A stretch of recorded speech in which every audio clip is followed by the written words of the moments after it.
Hello and welcome. This third part follows the journey of our dear Luna, a modern-day music student who experiences a series of unexplained time travel events, shifting her between the present and this time, the Victorian era of 1873. Central to the story is her internal struggle to reconcile her modern identity with the rigid social structures and grinding poverty of the past, particularly as she cares for Rose, a child she rescued from Victorian London, and show how that child copes.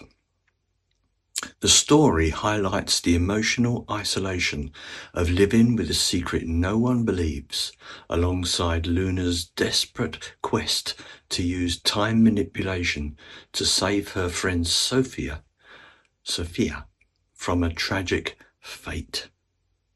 Ultimately, the novel explores the profound consequences of altering history and the haunting, inescapable influence of the mysterious Mr. Quick, a figure who monitors Luna's movements through time to ensure his own ancestral lineage remains intact.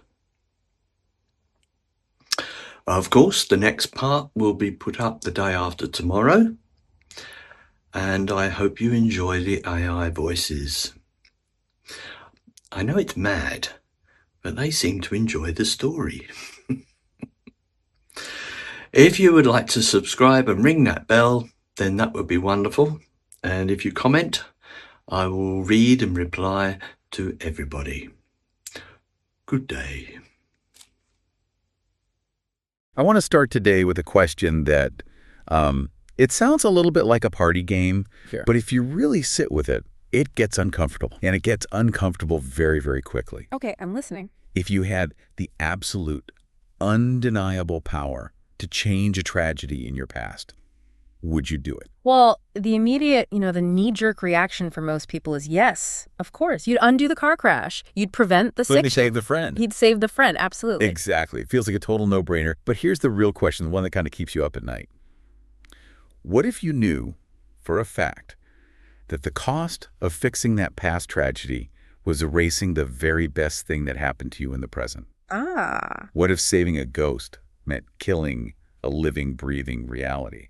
And that is the ultimate what-if scenario, isn't it? It moves the conversation from, simple time travel mechanics, the flux capacitors and the wormholes, into a really profound moral dilemma. It's not just about the butterfly effect where you step on a bug and a skyscraper disappears or something. This is about the emotional economy of our lives. If you trade a life for a life, can you ever really, truly balance the ledger? That is exactly the territory we're navigating today. We are unpacking the conclusion to the Luna Trilogy Book 3. And let me tell you, if you thought Book 2 was heavy, you might want to grab a comfort blanket for this one. It's a tough one. It is. Just to recap where we are, because context is everything here. Luna is back in 2019. She survived her trip to 1873. Barely. I mean, just barely. Right, barely is a word. But the cost was, it was astronomical. Her best friend, Sophia, died in the past. But, and this is a crucial part, Luna didn't come back empty-handed. She brought back a 10-year-old Victorian orphan named Rose. And that dynamic right there, that's the setup for everything that follows. So this deep dive isn't just about the mechanics of jumping through time. It's about what the source material calls the time trade-off. The time trade-off. Yeah.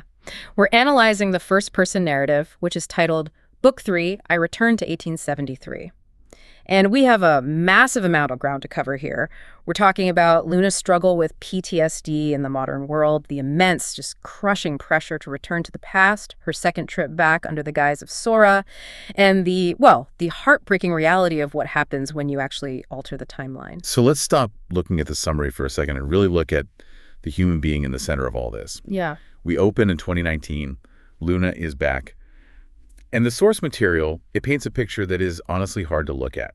She is not the conquering hero. No, not even close. She's broken. She's broken. She's a shell. She is a shell. And I think it's so important to look at the specifics of that brokenness. The text tells us she has dropped out of university. She was studying history, wasn't she? Yeah, which is just the biggest irony, given that she just, lived it in the raw. Precisely. The academic distance is impossible for her now. So she's working as a waitress, serving pizza. And there's a specific detail about the pizza place, the noise, the heat, the sheer mundane nature of it. Right. It's almost like she's trying to ground herself in the most trivial physical reality possible to stop her mind from drifting back to 1873. But her body won't let her forget. That's the Mhm. thing. She has this persistent physical reminder of her trauma, this hand tremor. That tremor is such a crucial detail. It's what they call a somatic marker. The body keeps the score. The source describes her waking up one morning to find her hand just shaking, totally unaccountably. And she can't work, can't hold a tray of drinks steady. Right. And here is where the tragedy of her family dynamic really, really kicks in. Her father is a neurosurgeon. Yeah, and her mom's an anesthesiologist. Mhm. You'd think she would have the best support system in the entire world. You would absolutely think so. But her father runs all these tests, MRI, blood work, toxicity screenings, and physically she's fine. The heavy metals from the time travel, which were a huge plot point in book 2, remember, they're gone. They've dissipated. They've dissipated. So from a medical, a purely Western science perspective, she's healthy. Which means the only possible diagnosis is post-traumatic stress disorder. Exactly. But her parents, they are people of science. They're doctors. To them, the time travel story is impossible. It violates the laws of physics as they understand them. So they can't treat the root cause because they don't believe the root cause even exists. So they think she's having a breakdown. A total breakdown. Or worse, that she's hiding something scandalous. Yeah, there's that awful line where her mother asks if she's hiding a pregnancy. It's just brutal. They are grasping for any logical explanation for why their daughter has disappeared into herself. And all it does is it pushes Luna into this incredibly lonely place, which the text describes as feeling like she's in a desert all by herself, screaming, but no sound is coming out. And it's not just the tremor, is it? The nightmares are vivid. So vivid. She dreams about Sophia. Specifically about Sophia rising from her coffin. It's a horrifying image. It is, and it's not just a zombie movie trope, it's a manifestation of her guilt. In the dream, Sophia isn't just dead, she's calling out to Luna. Luna feels responsible. She feels like she is the one who caused Sophia's death through, negligence, even though if we look at the actual facts of book 2, she cared for her until the very end. But guilt isn't rational, is it? It never is. Never. Survivor's guilt is a beast. It tells you that because you are breathing and they are not, you have stolen something from the universe. And because she can't talk to her own parents about it, that guilt just festers. It grows in the dark. But she's not entirely alone. She has Rose.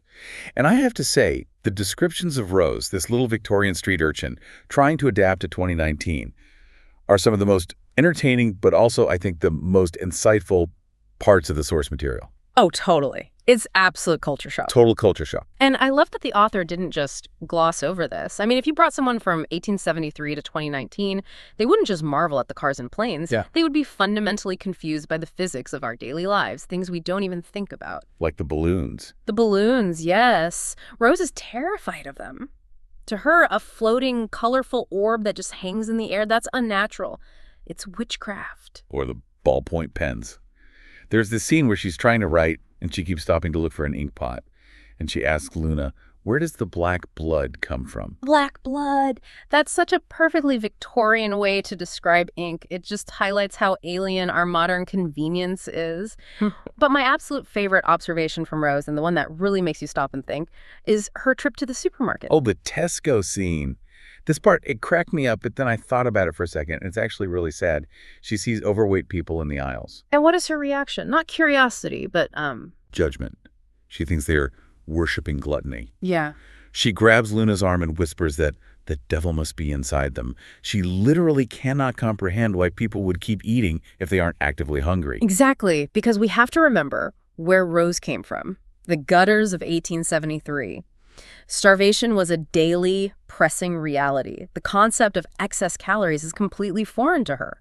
So a supermarket, with its endless aisles of colorful, preserved food, it must look like some sort of bizarre temple to a gluttonous god. It's a moment of humor, But it just underscores this massive, massive gap in privilege between the two eras. It really does. And yet, despite the fear of balloons and the confusion about pens, she adapts. I mean, she loves the iPad. Oh, she adores the iPad. And she uses voice recognition because she can't write very well yet. Which is genius, by the way. A perfect workaround. It is. And it's a perfect example of neuroplasticity in children. A Victorian adult might have rejected the iPad as evil magic, as some sort of devil's work. But Rose is a child. Her brain is still malleable. So to her, the iPad is just a new tool. She accepts this magic much faster than she accepts, say, the social norms.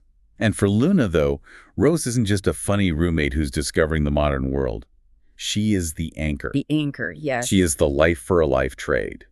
Sophia died, but Rose was saved. That justification is the only thing keeping Luna from completely falling apart. It's her moral life raft. I lost Sophia, but I saved Rose. As long as Rose is happy and safe and learning, then the sacrifice was worth it. That's the equation in her head. But the universe, or at least the people in it, isn't done with Luna yet. The pressure is building. While Luna's parents are in denial, looking for medical reasons, Sophia's parents, Rupert and Anne, are on a totally different track. And this is where the story gets really dark, I think, ethically speaking. Rupert and Anne are judges. They're high-status, intelligent, logical people. And unlike Luna's parents, they actually believe Luna's story. Because they've seen the evidence. Yeah. They're not just relying on faith. Right. They've seen the evidence. They saw the heavy metals in Luna's blood reports from the first trip. They saw the photos of the grave that Luna and Sophia took. They have adjudicated the facts, as judges do, and they have reached a verdict. Time travel is real. But instead of being amazed or, terrified or anything a normal person would be, they present Luna with this devastating ultimatum. And this is where I struggled with them as characters, to be honest. I mean, I get it. They're grieving parents, sure. But what they do to Luna feels unbelievably cruel. It is cruel, but it's also a very human desperation, isn't it? They view Luna not as a person anymore, but as a tool, a key. A means to an end. A means to an end. They realize she has the capability to reverse their daughter's death. They completely ignore the danger Luna faces. They ignore the PTSD, the tremor, all the trauma she's already endured. And they essentially guilt trip her into going back. The scene in the restaurant is just chilling. They take her to this very fancy dinner, and Anne, the mother, basically leans across the table and says something to the effect of, "You played a part in her death. You have the means to alter it." It's emotional blackmail, pure and simple. They are leveraging her own survivor's guilt against her survival instinct. And because Luna is already drowning in that guilt, she has no defense. She just collapses under the weight of it. So she decides to go. She feels like she has to try. But she's smart enough this time not to go alone to the meeting spot.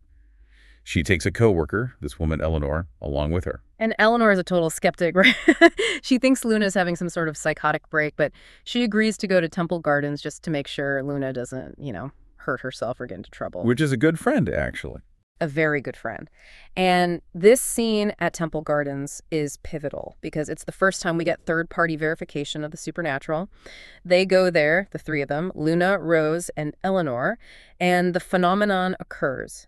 Time freezes. The description here is so good, the 3D photograph effect. Yes. The birds just stop in midair. The water in the fountain hangs like sculpted glass.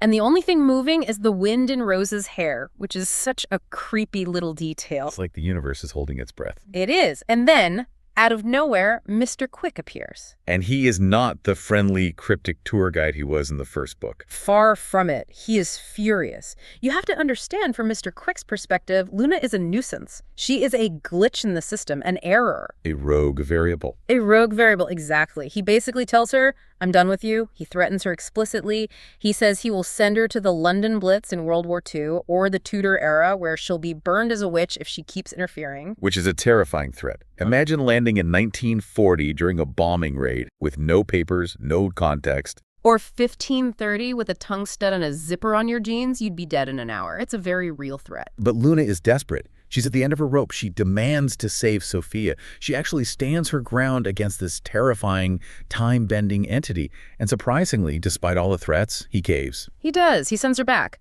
But, and there is always a but with Mr. Quick, he doesn't send her to the exact moment she left. He doesn't make it easy. No. He sends her to January 20, 1873. He drops her right into the deep end of a London winter. And just like the first time, the arrival is brutal. She arrives naked again. Which, purely from a survival standpoint, is a complete nightmare. It's January in England. Hypothermia is just minutes away. And she lands, of all places, in the Hutton house, her ancestors' home. This is where we really see how much Luna has changed since book 1. In that first book, she panicked. She flailed. She was a mess. Here, she goes into survival mode instantly. She has to think on her feet. She constructs a cover story in seconds. And it is a masterclass in improvisation. It really is. Enters Sora. Sora from British Columbia, Canada. It's such a clever lie. She claims she was robbed on the ship coming over to explain why she has no clothes, no money, no anything. But the genius part is using Canada to explain her behavior. Right.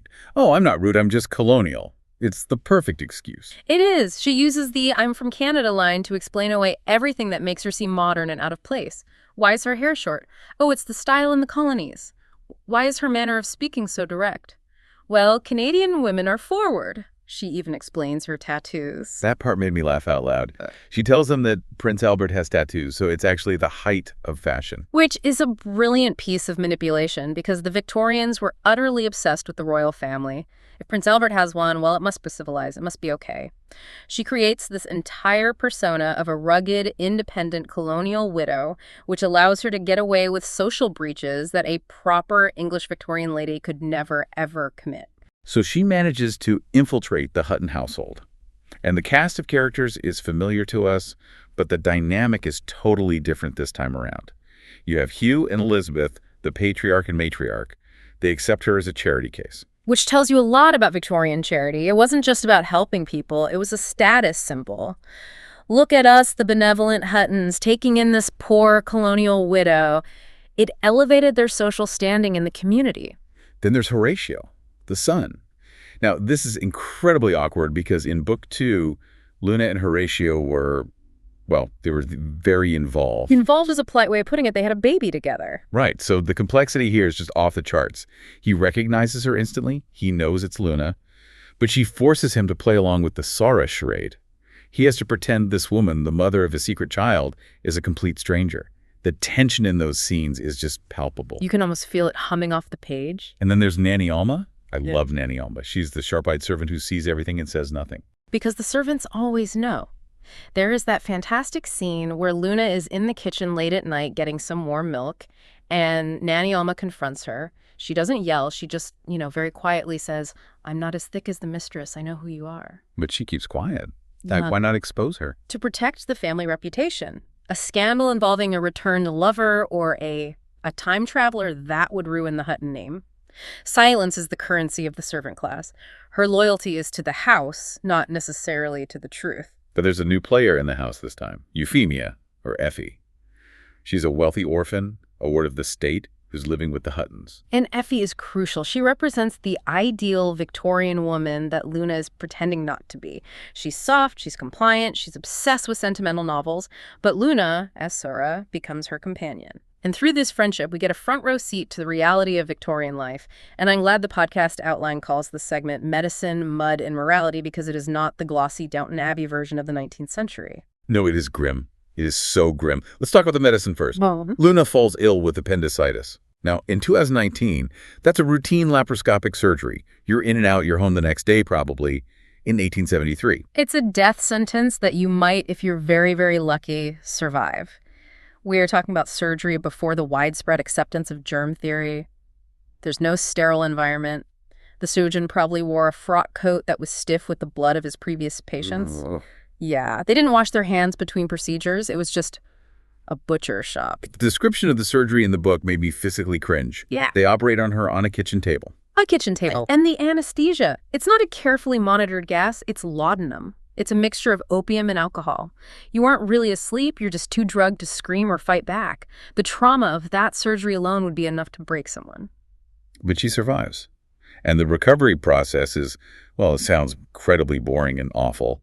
Luna and Effie are sent to a sanatorium in Hastings to convalesce by the sea. Convalescence was a huge industry back then, but the regimen. The source describes salt baths, cold water, swimming in the English Channel in the middle of winter, and this terrible, bland, boiled food. It just highlights how little they understood about healing. They thought you had to shock the body, that cold would invigorate the constitution. Right. And the boredom must have been immense. Effie is reading this really sappy novel called East Lynne. Which was a real bestseller of the time, a classic melodrama about a so-called fallen woman. Exactly. And Luna is just climbing the walls. She's used to constant stimulation, phones, TV, music. Here she's staring at the sea all day. And she also struggles with the currency. The book mentions her trying to figure out shillings and pence. Which Effie finds hilarious, Yeah. and it's a nice little touch. Luna can calculate complex time paradoxes in her head, but can't figure out how many farthings are in a shilling. It's a great detail. It is. But the Hastings trip isn't just about cold baths and bad math. There's a really dark subplot here involving a woman named Emma they meet at the sanatorium. And I think we need to slow down for this because it reveals the brutal, brutal double standards of the time for women. Yes, this part is so important. This is one of the most important parts of the book for me. Emma is this young woman who is ostracized. She's hidden away by her family. And Luna, with her modern sensibilities, befriends her and eventually gets the truth out of her. And the truth is just gut-wrenching. Emma was raped by a servant. She was. And let's look at the aftermath of that event through the 1873 lens. The servant, he was hanged. The justice system was brutal and swift for the lower classes. But Emma, the victim, she was the one punished socially. The text implied she underwent a forced abortion, Yeah. right? It's not explicit, but it's heavily suggestive. It's very heavily implied. And then she was sent away to the sanatorium to hide the shame. The family treats her as damaged goods, as a stain on their reputation. It makes you realize that for a modern woman like Luna, the past isn't just a costume drama or a grand adventure. It's a genuinely dangerous place to be female. Absolutely. The fallen woman wasn't just a literary trope in books like East Lynne, it was a social death sentence. Luna tries to comfort Emma, telling her it wasn't her fault, but those words, those modern concepts, they have no traction in 1873. The culture itself blames the woman. And moving from the social atmosphere to the physical one, the book does such a great job of describing the texture of the past. It's filthy. We completely forget about the pollution. The pea superfogs. The text describes the windows of the Hutton house turning black and oily from the coal smoke. You couldn't breathe without tasting sulfur in the air. And on a completely different, slightly weirder note, the turkey drives. The turkey drives. I love this detail. I had no idea this was a real thing. Luna sees a flock of turkeys being walked to market in London. But not just walked down the street. They walked 100 kilometers or more to get to the market. And because their feet would get sore on the journey, the farmers would dip the turkeys' feet in tar or make them little leather boots. Little leather boots for turkeys. It's such a specific, bizarre, wonderful historical detail. It grounds the story. It tells you this is a real world with its own real weird logic. It absolutely does. But amidst the turkeys and the trauma, Luna remembers she has a job to do. She's not just a tourist in the past. She realizes she needs to fix the timeline for her own ancestors. She knows from her genealogical research in 2019 that Horatio, her ex-lover and father of her child, is supposed to marry Euphemia. Which is more than a little complicated. To put it mildly, yes. But he isn't making a move on Effie. So Luna, despite technically being married to Horatio in the eyes of God from her previous trip, decides to play matchmaker. She starts actively pushing Horatio and Effie together. Can you just imagine the psychological gymnastics required to do that? You're encouraging the man you love, the father of your son, to marry your new best friend so that your great-great-grandmother can be born. It's incredibly selfless, but it's also bizarrely calculating. And it's not smooth sailing either. Effie has an obstacle. Her uncle, a Mr. Herbert Green. Luna calls him the fishman. Because of his eyes. He's described as having these cold, watery, bulging eyes. A real Dickensian villain. He arrives from America to take Effie and marry her off to some business partner of his. He is the classic Victorian antagonist, controlling, abusive, viewing Effie as nothing more than property. Luna realizes she has to act fast. If Effie leads with the three-man, the timeline breaks. Her own existence is threatened, so she orchestrates this public reveal of their engagement at a birthday party. It's a scene of what you could call calculated social embarrassment. This is where Luna uses her Sora the Forward Canadian persona to the absolute fullest. She forces the issue publicly. She announces the engagement before it's even official. Which forces the parents' hand. Exactly. In Victorian high society, to deny a public announcement like that would be a bigger scandal than the engagement itself. Mrs. Hutton is furious at the breach of etiquette. The text says she's practically steaming from the ears, but the marriage is secured. Luna has effectively hacked the social code of the 19th century to ensure her own lineage continues. Before she leaves 1873, she has one more loose end to tie up. And this one got me. She visits the shop, the little flower shop owned by Simeon and Polly. The couple who adopted her baby, James, at the end of book 2. She walks in there. She sees James, her biological son. He's a toddler now. He's walking and talking. And this scene is just heartbreaking because of the restraint. She holds him, she smells his hair, she sees that he's healthy and happy and so loved, but she has to maintain an emotional distance. She has to. She knows she's leaving in a few days forever. She gives Simeon some advice, doesn't she, before she leaves? She does. It's very vague investment advice.